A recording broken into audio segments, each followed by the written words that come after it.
Why is it that most people don't pursue their dreams or don't do better than what they're doing if they're capable of doing it? I think that many of us don't go the next step because we don't know what to do yet.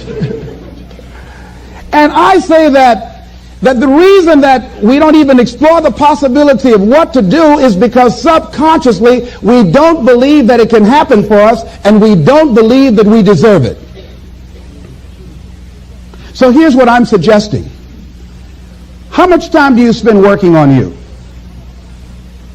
How much time do you spend every day working on your dream? In the last 90 days, how many books have you read? In the last year, what new skill or knowledge have you acquired? What kind of investment have you made in you? So I'm saying that as you begin to look at where you want to go, if you want to make it today, and things are changing so fast you have to literally run to stand still, I'm saying that you've got to make some conscious effort to begin to work to develop you. Here's something else. Most people are not living their dreams because of fear, ladies and gentlemen. I was in Columbus, Ohio yesterday speaking for a particular Ohio department. A young lady named Karen who greeted me, who organized the event. Very talented, very skillful. And she was talking about she wanted to become involved in the consulting business. I said, why aren't you doing it? I said, you have the abilities. I said, you're not here because they like you. You're here because you're doing the job. You're making things happen. And she came up with all kind of ideas, but finally she said, I guess I can't see myself doing it. I guess I'm afraid. Fear, limited vision, and lack of self-esteem is what keep most people doing things they don't want to do. I flew from Columbus, Ohio to Denver, Colorado to a major communications company. And the person that picked me up at the airport told me about the fact that the company was planning on having a major downsizing. And they offered some of the employees there an early retirement, and some of them will earn as much as $300,000. And they said, this is the last time that you can take this offer. If you don't do it, when we have the downsizing, you might be among those who will lose their jobs, and all you will get is your severance pay. And only 50% of the people who were eligible to take the $300,000 took it. The others were afraid to take a chance on themselves. The others couldn't see themselves beyond that company. They couldn't see life after that company. The same reason that people stay in relationships where they're abused or they're unhappy or it's unfulfilling. They can't see themselves beyond that relationship. They can't see themselves enjoying life without that person. They think that this is all that they can do. The same reason that people get stuck at a certain level in life. They can't see things being better for them. And they think that this is it and this is all they deserve. This is all they've ever seen. It's been passed on to them. And they think that this is it for them. Oh, no. I was looking what Dr. Blanton, Smiley Blanton, who is a colleague of Dr. Norman Vincent Peale, what he said about fear. He said, fear is the most subtle and destructive of all human diseases. Ladies and gentlemen, fear kills dreams. Fear kills hope. Fear put people in the hospital. Fear can age you. Fear, ladies and gentlemen, can hold you back from doing something that you know within yourself that you're capable of doing, but it will paralyze you. And it seems like you're in a hypnotic spell. And I ask you a question, what is the benefit? What's the benefit of allowing fear to hold you back? What's the benefit of giving up on yourself? Of not stepping out on life and taking life on? What is the benefit for you? What's the plus in that? It's one of the things I had to ask myself. So I didn't want to make any mistakes. I wanted everybody to like me. I wanted to be perfect the first time I did something. It's not going to happen. You're going to make some mistakes. You're going to hurt some folks' feelings. You're going to create some enemies whenever you decide that you want to begin to take life on. You've got to ask yourself, how long am I going to allow this to hold me back? I like what Zig Ziglar says. He said, fear is false evidence appearing real. That is an illusion that we create in our mind. It is a state of mind that can be changed. So let's look at how we can begin to take some steps to restructure that fear, to begin to expand our visions of ourselves, to begin to increase our self-esteem. Webster said that self-esteem means confidence and satisfaction in oneself. Look at your life right now. Whatever you've done up to this point in time, your life is working. Whatever you have produced, it came out of you as a result of the kind of person that you have become. It's a result of your choices. It's a result of your consciousness. Now you have to ask yourself, are you satisfied with what you have produced? Is this what you want? Would you like for things to be better than this? Do you believe that you deserve better than this? Or are you content? This is it. You don't have to do anything else. That you'll already resign yourself in life and say, well, I'm happy. Are you allowing yourself to get off the hook like that? Or do you believe somewhere in the back of your mind or in your heart that there's some other great work for you to do? There's something else that life has for you. And that's why you're here. How do we handle this fear factor? How do we increase our self-esteem? You have to begin to fortify yourself. How do we do that? I believe that you have to begin to consciously monitor your inner conversation and start talking to yourself. Start building yourself up. Sometimes the only good things you will hear about you are the things that you say to you. So I'm saying learn to be your own booster. Start building yourself up. Start encouraging yourself. Start saying, I can do this. I can make this happen. When I started thinking about becoming a speaker, I said, yes, I can do this. I can make this happen. When I start trying to convince myself I can be a businessman after flopping and failing and losing thousands of dollars and feeling stupid and dumb and having people take advantage of me because of what I didn't know, I had to talk to myself because people were saying to me that I was dumb. And somewhere in the back of my mind, I was saying, you're right. Look at what I've done. I had to say, no, Les. Hey, come on, man. Get yourself together. You can handle this. You just haven't figured it out yet. It's all right. This is your training period. This is the tuition you have to pay for what you don't know. You can do this. Other people have done it. It doesn't take an Einstein. Get you some people that can teach you some stuff that you don't know. Get you some people that have done it successfully and learn from them. Take some seminars, workshops, read some books on how to manage a business. Change the way you see yourself and begin to tend to the personal details. Understand that nobody's going to take care of your business better than you.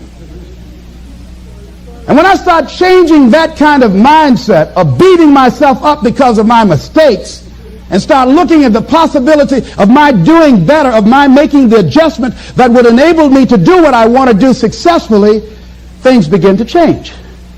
And I'm saying stop beating up on yourself. You do it. I know you do it. I've done it. It's a natural inclination for us to put ourselves down. See, we are born negative, I think, in a negative consciousness because we live in a negative world. So you don't have to teach children to lie. They'll lie automatically. Did you wet in your pants? No, I did not. Well, what is that? I don't know. You don't have to encourage kids to misbehave. They will do it by themselves. You don't have to encourage them to do the wrong thing. They will do it automatically. You have to correct their behavior. So I'm saying that we have to work through the challenges of life in learning how to begin to work to fortify ourselves.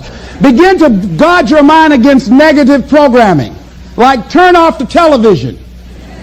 Don't watch the news.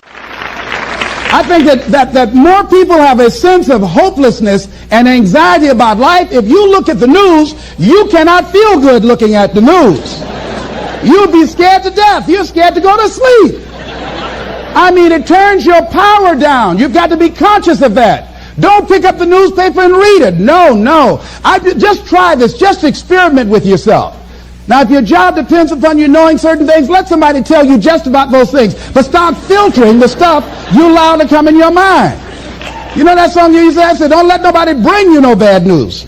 I tell my staff, look here, don't tell me any bad news while I'm on the road. Let me handle it tomorrow. I don't like anybody to tell me any bad news at night before I go to sleep. I can't do anything about it anyhow. Why let me go to sleep with that on my consciousness? No, and my staff, they know that. Say, let it wait till tomorrow. And I have a period of time. Tell me bad news between 10 o'clock and 12 noon. After I prayed and meditated and read my books, I'm fortified. I'm ready to handle it. I deal with them, and I'm out of there, and I'm going on to something else.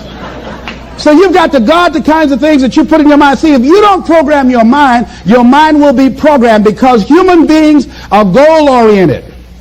That's why we die of broken hearts early. That's why we're running through life to early graves. We're going through life, ladies and gentlemen, and I think that Henry David Thoreau said that most men live in quiet desperation. Most of us go through life running scared.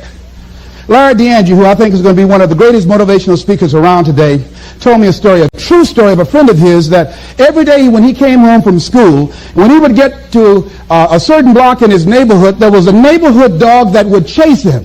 And that dog would start after him barking. Boy, he would run, just running from that dog every day. Finally, he just got tired of that dog chasing him every day. He said, this dog come around here today, I'm going to take a brick of stuff and bust him in the head. So he was walking home that day, minding his own business. Sure enough, same area, there was that dog there. And the dog started barking, he started running, he saw a brick, and he stopped and picked up the brick and turned around, and the dog got close to him. He realized the dog didn't have any teeth. He said he put the brick down and said, get on out my way. And ladies and gentlemen, all our lives, many of us go through life running from things that ain't got no teeth to do us any harm.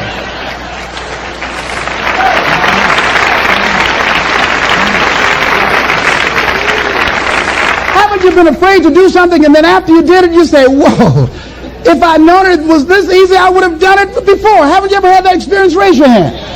Absolutely. So we created this in our minds, false evidence appearing real. We made it real in our minds. That's why Churchill said there's nothing to fear but fear itself.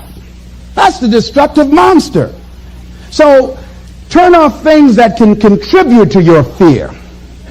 Turn a deaf ear to people that all they can do is talk about how negative things are, because they have bought into the consciousness of the world. Start attending workshops, seminars, listening to tapes on a daily basis to begin to recondition your mind, to retrain your thinking. Faith comes by what? Hearing and hearing and hearing. Listen to things that can empower you, that can enable you to create a new reality for yourself and a new life for yourself. You might appear to be strange around most people. You know, most people think you're strange if you're happy today.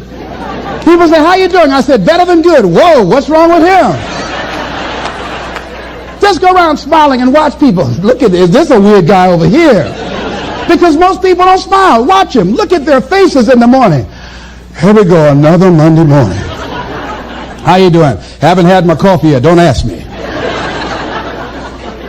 See, these people have not found their purpose in life. That's why they're grumpy. That's why they're miserable. That's why they're so negative. They're hurting and they want to hurt other people. So start practicing using programs for your mind. Seminars, books, workshops. Keep a journal. Record your thoughts. What's happening with you? Every day when you get up, have a journal near you. I use a Jack Boland journal so that I can write down my ideas. I keep it by my bed so I can write down my thoughts. See, ladies and gentlemen, we get 3 to 4 thoughts a year that if we would act on those thoughts, they could change our life. Don't say, well, I'll remember that. No, write that thought down. I got a thought today I wrote down. A friend of mine is in the hospital. His morale is low. They're talking about amputating his foot. He's got to feel very bad. So I said, you know, not only am I going to see him, but I can't be there with him all the time. I said, I'm going to create a tape for him that he can listen to that will heighten his level of morale. We told him the other night, don't go to surgery. You are depressed. Your energy level is down. No, tell him not now. Don't do it now. In fact, most doctors who have any sense of awareness don't perform surgery on patients that are in a state of fear, that don't think they will make it. They wait till they're in a different state of mind. So I said, what about making tapes for people that are facing physical challenges? I said, that's a good idea. All right?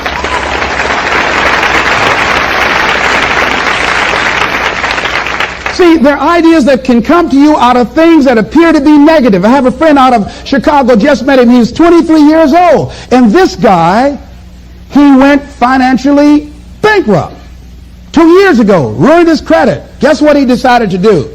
He found a blessing in it. He wanted to restore his credit. It was very challenging, very difficult. And he realized that a lot of other people during these particular times are ruining their credit. So now he started a credit repair business. Last year he earned over $100,000 helping people to restore their credit. I met a young lady who attends this church, that she was at her father's funeral and she was putting flowers on her father's grave, and she looked around and saw the other grave sites. They did not look well groomed and they were not attended to on a regular basis. She started a grave site maintenance business. Out of that tragedy, something positive has come out of it. And now she's earning more money doing that than on her present job. What idea are you sitting on? Write your ideas down. And then, what idea are you sitting on? Write your ideas down. And then, once you get that idea, take the leap. Hello? Take the leap. See, a lot of people get the ideas and just walk around with them. Have you ever had an idea and all of a sudden you looked around and somebody had that idea and gone with it? Think you're going to be going with my hospital idea. Forget that, buddy. We will be out there together, Jack. Take the leap. See, it's out here in the universe. If you don't take the plunge, I guarantee you, somebody else will. Take the plunge. Go into action. And ladies and gentlemen, you will be surprised at how things will come together. You'll be surprised. Now, you're going to have some difficult challenges. I can tell you that now. Be aware of that. Things are not going to work out exactly right. For a time they will, sometimes. And that's when life is just playing a game with you. I want you to feel good and relax. And then after a while, say, okay, the honeymoon's over now. And then life will come over there and slap you side of the head. Say, what you doing out here? Well, this is my dream life. Is that right? Come over here a minute. Oh, you went to the seminar, huh? Come here.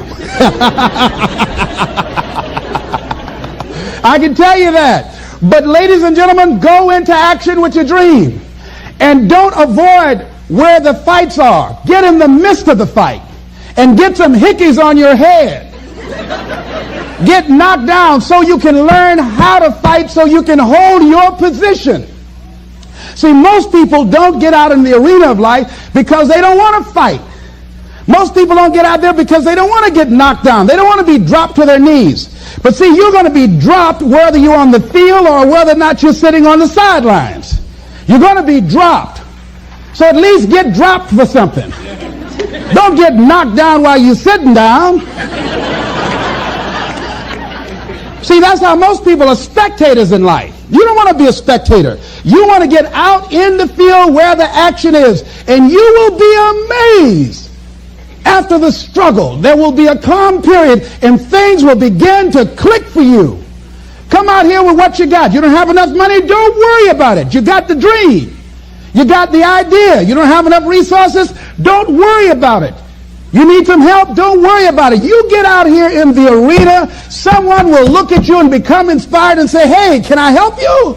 But if you're sitting up on the bleachers, nobody's going to ask you anything. You've got to get into the flow of action. Frances Harth called me from Chicago. She had been sitting on an idea of a show that she wanted to produce for 10 years called Mind-Body Connection.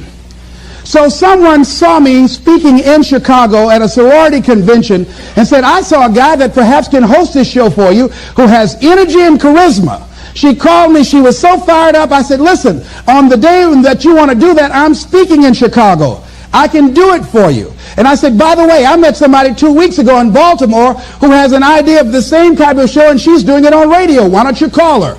And then she called me back. Who else would you suggest? I said, well, I know Deepak Chopra. He wrote the book called Quantum Healing, and Bernie Siegel. Could you get his number? I tell you what, I have a friend named Jack Boland at the Church of the Day. He knows how to get in touch with him. Call him, and he will give you the number so you can get in touch with Bernie Siegel.